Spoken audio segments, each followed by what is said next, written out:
क्या होगा अगर डॉक्टर किसी को कहे कि वह सिर्फ 3 महीने जिंदा रहने वाला है और उसकी जिंदगी सिर्फ तभी बच सकती है अगर उसका ऑर्गन 10 दिन के अंदर ट्रांसप्लांट किया जाए। मूवी का नाम है काउंटडाउन, जो एक नॉन स्टॉप थ्रिलर है, मगर इसमें इमोशनल एंगल भी कमाल का है। So let's start with the movie. Thomas एक डेब्ट कलेक्टर है, मतलब रिकवरी एजेंट। जो लोग लोन लेके उसको बिना चुकाए भाग जाते हैं, उनको थॉमस कहीं से भी पकड़ के उनसे पैसे वसूलता है। उसका मानना है कि वह किसी का भी पता ढूंढ के निकाल सकता है, उससे कोई नहीं बच सकता। वक्त पड़ने पर वह एग्रेसिव भी हो जाता है। रिकवरी के मामले में वह उसकी कंपनी में हर साल नंबर 1 पे आता है। वह नए एम्प्लॉय के लिए एक आदर्श है। वह अपने जूनियर्स से कहता है, तभी हंसो जब तुम्हारी हंसी से 10 लोग रोए, ताकि तुम उनसे पैसे वसूल सको। थॉमस जिस तरह लोगों से पैसे वसूलने में एक्सपर्ट है, उसी तरह अपना लोन चुकाने में भी। तो एक दिन थॉमस अपनी कार से जा रहा होता है कि एक सिग्नल पे वह अपनी गाड़ी में अचानक बेहोश हो जाता है।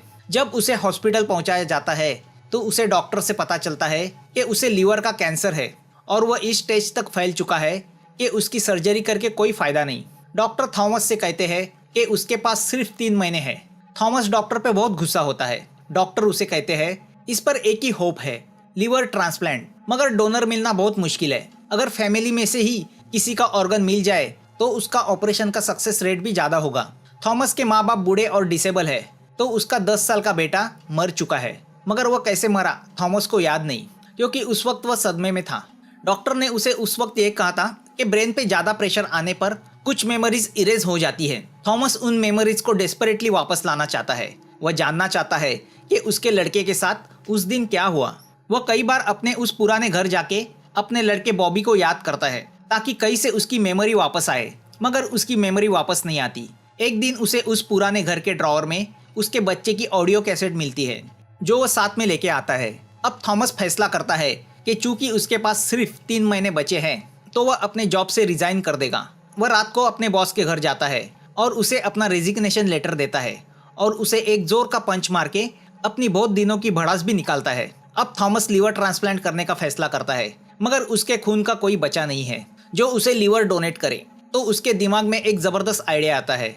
उसके लड़के बॉबी के मरने के बाद उसके बॉडी ऑर्गन्स 4 लोगों को डोनेट किए गए थे, तो वह सोचता है उन्हीं में से किसी एक को वह उसे लीवर डोनेट करने के लिए रिक्वेस्ट करेगा। उसके लड़के ने उन्हें ऑर्गन दिया था, तो अब उसकी जान बचाने के लिए वह उसे उनका लीवर दे। यहाँ मैं बताना चाहूँगा कि लीवर डोनेट करने के बाद भी आदमी जिंदा रह सकता है, क्योंकि लीवर ही हमारी बॉडी का एक ऐसा ऑर्गन है जो रीजनरेट होता है। तो यहाँ थॉमस यही सोचता है कि उसके लड़के के ऑर्गन्स के साथ उन लोगों का ऑर्गन मैच हुआ, तो उनके लीवर के साथ उसका लीवर आसानी से मैच होगा। अब थॉमस नेशनल मेडिकल सेंटर से उन 4 लोगों की लिस्ट निकालता है जिन्हें बॉबी ने अपने ऑर्गन डोनेट किए थे। वह अपने इंश्योरेंस एजेंट दोस्त से उनके एड्रेस और डिटेल्स निकालता है। उनमें से एक मर चुका है, तो एक अब्रॉड गया है। एक बास्केटबॉल प्लेयर लड़की को बॉबी ने किडनी डोनेट की थी, तो थॉमस उसके पास जाता है, मगर उसके पेरेंट्स थॉमस से कहते हैं कि उनके लड़की की इम्यून सिस्टम बहुत वीक है, तो वह ट्रांसप्लांट ऑपरेशन को हैंडल नहीं कर सकती, उसकी डेथ हो सकती है। तो अब थॉमस के पास आखिरी पर्सन रह जाता है, जिसका नाम है कैसी, मगर वह जेल में है। थॉमस को उसके माँ बाप के पास से बॉबी की कुछ कैसेट्स और टेप रिकॉर्डर मिलता है, जिसमें से एक कैसेट पे बॉबी ने पियानो प्ले करते हुए एक सॉन्ग रिकॉर्ड किया होता है, जिसे सुन के थॉमस इमोशनल हो जाता है। डॉक्टर थॉमस से कहते हैं 10 दिन के अंदर उसे ट्रांसप्लांट का ऑपरेशन करना होगा, वरना कैंसर और फैल जाएगा। थॉमस डॉक्टर से वादा करता है कि वह 10 दिन के अंदर वापस आएगा। अब थॉमस की पूरी आशा चौथी और लास्ट कैंडिडेट पे लगी है, तो वह पुलिस चीफ से मिलके अपना पूरा सोर्स लगाता है कि वह एक बार जेल जाके कैसी से मिल सके, क्योंकि कैदियों से सिर्फ उसके रिश्तेदार ही मिल सकते हैं। थॉमस चीफ के जरिए सेटिंग लगा के कैसी के साथ अपनी अपॉइंटमेंट बुक करता है। अब कैसी की हिस्ट्री जाने तो वह एक कॉन वूमन है। कैसी अपने आप को मिस स्प्रिंग ब्यूटी कहलाती है। वह अपनी बातों से किसी पे भी प्रभाव डाल सकती है। वह कोई भी चीज़ किसी को भी बेच सकती है। वह एक इन्वेस्टमेंट कंपनी में सीईओ थी, जो अपनी कंपनी के लिए लोगों को रियल इस्टेट इन्वेस्टमेंट का फेक प्लान बना के बेचती थी। कैसी बड़े बड़े क्लब और आर्ट गैलरी में अपना शिकार ढूंढती थी। अपने खूबसूरती के हथियार को इस्तेमाल करके उसने कई वीआईपी को बेवकूफ़ बना के पैसे निकाले थे। अमीर लोग उसकी खूबसूरती के दीवाने थे। उसके चक्कर में तो सैमी जैसा गैंगस्टर भी फंस गया था। हर किसी से वह इन्वेस्टमेंट प्लान के नाम पे $500,000 ठगती थी। एक बिल्डिंग को ऑक्शन में खरीदने के लिए उसने आधे घंटे में 17 मिलियन जमा किए थे। वह बात अलग है, उन मिलियन डॉलर को लेके वह एक दिन गायब हो गई, मगर कोई उसके ऊपर भी भारी पड़ गया था, जिसने कैसी को ठग के पुलिस को टिप दे के उसे पकड़वाया। अब कैसी जेल में है। अब थॉमस कैसी को जेल में जाके मिलता है। कैसी को थॉमस से पता चलता है कि उसके 10 साल के लड़के की वजह से उसे हार्ट मिला है और अब थॉमस उसके बदले उसका लीवर चाहता है। थॉमस को पता है कि कैसी एक हफ्ते के बाद जेल से छूटने वाली है और थॉमस के पास वक्त बहुत कम है। थॉमस कैसी से कहता है कि उसके अकाउंट में जितने पैसे हैं वो सब कैसी को देने को वह तैयार है। कैसी को पता चलता है कि थॉमस एक रिकवरी एजेंट है और इसी टैलेंट पे वो उस तक पहुंच पाया है, तो वो उससे कहती है कि वो उसे लीवर डोनेट करने को तैयार है, मगर उसके बदले थॉमस उस शख्स को ढूंढे जिसने कैसी को ठगा है। थॉमस उससे कहता है कि अगर वह शख्स जिंदा है तो उसे कहीं से भी ढूंढ निकालेगा। कैसी उसे उस शख्स का नाम देती है जो होता है चोई। थॉमस पुलिस चीफ के जरिए पुलिस रिकॉर्ड से चोई का पता जानने की कोशिश करता है, मगर चोई का कहीं पे भी कोई नामो निशान नहीं। कैसी की डायरी से उसे चोई का फोटो मिलता है। अब थॉमस अपने एक प्राइवेट डिटेक्टिव दोस्त रॉनी की मदद लेता है। रॉनी डिवोर्स और एक्स्ट्रा मैरिटल अफेयर्स के सबूत इकट्ठा करने के लिए जाना जाता है। वह जिस पर वॉच रखता है उसके फ़ोन का डुप्लीकेट सिम कार्ड बना के उसकी सब बातचीत रिकॉर्ड करता है और अपने क्लाइंट को देता है। रॉनी अपने एक कॉन दोस्त की हेल्प लेता है जिसका नेटवर्क बड़ा तगड़ा है। उससे थॉमस को पता चलता है कि चोई का बुसान की एक सीएमसी कंपनी के साथ कोई कनेक्शन है। सीएमसी प्लेजर डिवाइस बनाती है। थॉमस उस कंपनी की सीईओ लेडी पे नज़र रखता है। तभी उसकी नज़र एक म्यूजिक क्लास पे जाती है। वह उस क्लास में जाके वहाँ के टीचर को अपने बेटे की पियानो प्ले की कैसेट सुनाता है, जिसकी वह तारीफ करती है और उससे कहती है कि तुम्हें प्राउड फील होना चाहिए, तुम्हारा लड़का इतना टैलेंटेड है। अब थॉमस को पता चलता है कि उसका मेंटली डिसेबल लड़का किसी चीज़ में तो माहिर था। बेटे के जीते जी वह अपने लड़के के टैलेंट को जान नहीं पाया। उसके मरने के बाद उसे यह सब पता चला तो थॉमस अब बहुत गिल्टी फील करता है। यहाँ बाहर काफ़ी इंतज़ार के बाद उन्हें चोई नज़र आता है। अब एक हफ्ते के बाद कैसी जेल से रिहा होती है। जेल के बाहर सैमी अपने गैंग के साथ उसका इंतज़ार कर रहा है।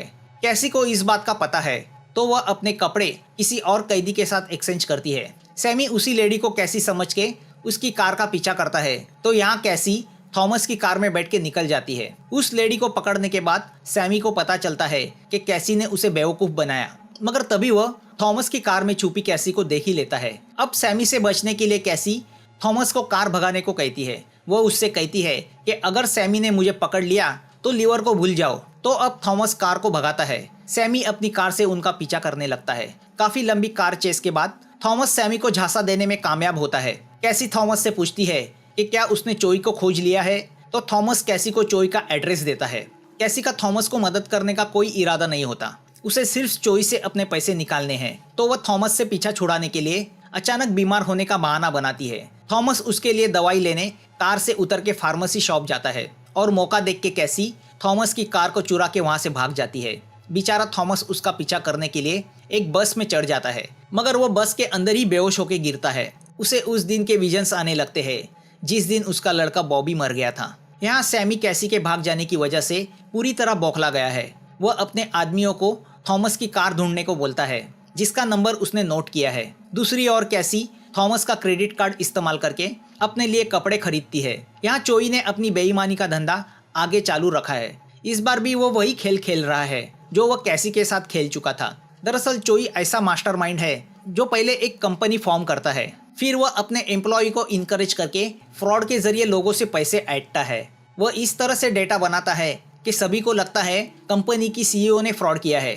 जब पैसा जमा हो जाता है तो चोई पुलिस को फ़ोन करके अपने कंपनी के सीईओ को पकड़वा देता है, जैसे उसने कैसी को पकड़वाया था। मतलब चोई अपने सीईओ के कंधे पे बंदूक रख के गोली चलाता है। बलि का बकरा सीईओ बनता है। चोई आराम से पैसे लेके भाग जाता है।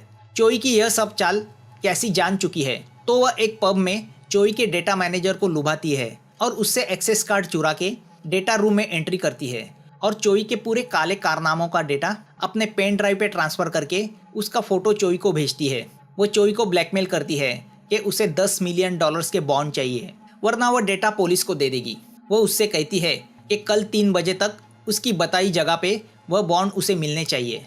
दूसरी ओर थॉमस को हॉस्पिटल में होश आता है तो वह कैसी को फ़ोन करता है। वह थॉमस से कहती है कि जैसे ही उसका मिशन पूरा होगा वह उसका कार्ड मोबाइल और कार उसे वापस करेगी। थॉमस समझ जाता है कि उस कौन औरत को उसे ही ढूंढना होगा। यहाँ कार वॉश स्टेशन पे वहाँ का वर्कर कैसी की गाड़ी के नंबर को देख के सैमी को इन्फॉर्म करता है। अब सैमी समझ जाता है कि कैसी बुसान में है। यहाँ थॉमस अपने मोबाइल का डुप्लीकेट सिम बनवाता है जिससे वह सब कॉल सुन सके जो कैसी करेगी। वह रॉनी से ट्रैकर ऐप भी अपने मोबाइल पे इंस्टॉल कराता है जिससे वह कैसी को आसानी से लोकेट कर सकता है। यहाँ कैसी चोई को फोन करके $1 मिलियन के बॉन्ड मॉल के एक शॉप में ड्रॉप करने को बोलती है। उसकी वह बातें पैरेलल सिम पे थॉमस सुनता है। चोई का आदमी बॉन्ड लेके कैसी ने बताई जगह पे वो रख देता है और दूर से अपनी गैंग के साथ उस पर नजर रखने लगता है। मगर अक्लमंद कैसी एक लेडी को पैसे देके उससे फिट आने का नाटक करवाती है जिससे भारी भीड़ जमा हो जाती है। उसी का फायदा उठा के कैसी वह बैग लेके भाग जाती है। आइन वक्त पे वहाँ पे आया हुआ थॉमस उसे देखता है। अब थॉमस से पीछा छुड़ाने के लिए कैसी भागने लगती है। आखिर में कार में बैठ के वह भागने जाती है तो अब सैमी उसे पकड़ता है। थॉमस दूर से वह सब देखता है। वह कार में बैठ के ट्रैकर ऐप की हेल्प से उस जगह पहुंच जाता है जहां सैमी कैसी को ले गया है। सैमी कैसी से अपने $500,000 वापस चाहता है। कैसी उसे कहती है कि उसके पैसे चोई के पास है, मगर सैमी को उसकी बातों पे विश्वास नहीं। तभी थॉमस वहां पे आ जाता है और इलेक्ट्रिक चार्जर से सैमी के आदमियों को बेहोश करता है। अब थॉमस और सैमी के बीच हाथापाई होती है। थॉमस बड़ी मुश्किल से सैमी को बेहोश करता है। फिर वह कैसी को लेके उसके पेरेंट्स के शॉप पे आता है। कैसी थॉमस को लुभाने की कोशिश करती है मगर थॉमस उसमें इंटरेस्ट नहीं दिखाता। वह कैसी की बैग को लेके सो जाता है, मगर जब वह सुबह आंखें खोलता है तो देखता है कैसी बैग के साथ गायब है। मगर थॉमस कैसी को अच्छी तरह जान चुका है तो उसने बैग से बॉन्ड पहले ही निकाल के कचरे के डिब्बे में छुपा के रखे थे। तो कैसी को वापस थॉमस के पास आना ही पड़ता है। वह समझ जाती है थॉमस उससे भी अक्लमंद है। अब हमें एक और बात पता चलती है कि कैसी की 17 साल की एक लड़की भी है जिसे वो उसके जन्म के बाद छोड़ आई थी। कैसी की वह लड़की लिंडा इस बात की वजह से अपनी माँ से बहुत नफरत करती है। उसे कैसी और उसके पैसे में कोई इंटरेस्ट नहीं है। दूसरी ओर सैमी और उसके गुंडे चोई के ऑफिस पे हमला बोल देते हैं तो यहाँ चोई भी बहुत भड़का हुआ है कि कैसी के हाथों उसके लोग बेवकूफ़ बन गए, पैसे भी गए और पेन ड्राइव भी नहीं मिला। अब थॉमस कैसी के साथ हॉस्पिटल में आता है जहाँ डॉक्टर उसे कहता है कल उसका ऑपरेशन किया जाएगा।